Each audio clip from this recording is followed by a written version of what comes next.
Most people don't, and it's important. Most designers, when they're first starting out, don't think about that, because once the site is launched, it's not over. It needs to be maintained. It needs to be updated. It needs to be backed up. It needs to be protected, security. All these things need to be done, but a lot of designers, they'll build this beautiful website, get a nice paycheck, and then say goodbye to the client. But that should be the opposite. It should be the beginning of a relationship, not the end. So you should be giving a lot of thought as to, okay, now that the website's done, what more value and services can I offer them? How can I keep this going?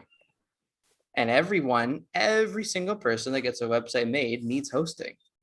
Avoidable. The unfortunate thing is that most small business owners will go for the cheapest route and pay $4 or $5 a month for hosting on Bluehost or GoDaddy or whatever. And it's garbage hosting, garbage support when things go wrong.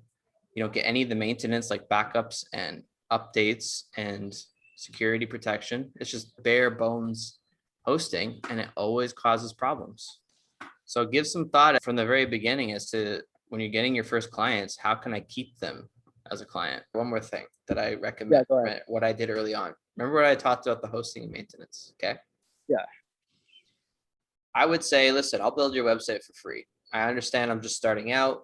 I don't have a portfolio. I believe I have the skills and abilities, but I don't have anything to show for it. So I get it. I'll build your site for free on one condition.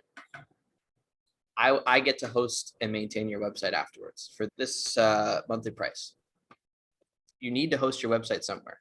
You have to. Every website needs to be hosted. But I'd also like to maintain it for that little extra fee. And here's what you get. And I got a lot from that. And what that does is it, like, yeah, upfront, you're not making any money. You're building a website for free. But if you keep them on as a client for hosting and maintenance, you're making that back up over time. So if I'm charging $30 a month for hosting and maintenance, I build a website for free. If that client stays with me, that's $360 a year. And I have clients that I did that with in the very beginning, since I started this business 6 years ago, that are still paying me to host and maintain their site. What's $360 a year times 6 years? It's over $2,000. So did I really build the website completely for free?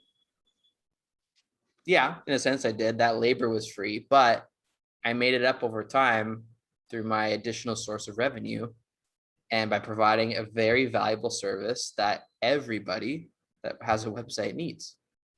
And that's why I always say to people, give thought to that from the very beginning before you even build your first website. Think about how you can keep them. Don't let them go. They'll say, oh, thanks for the website. You did an awesome job. Here's a review. By the way, make sure you get a review every time on Google reviews. Huge. Don't let them go. They still need services, even if they don't recognize that yet.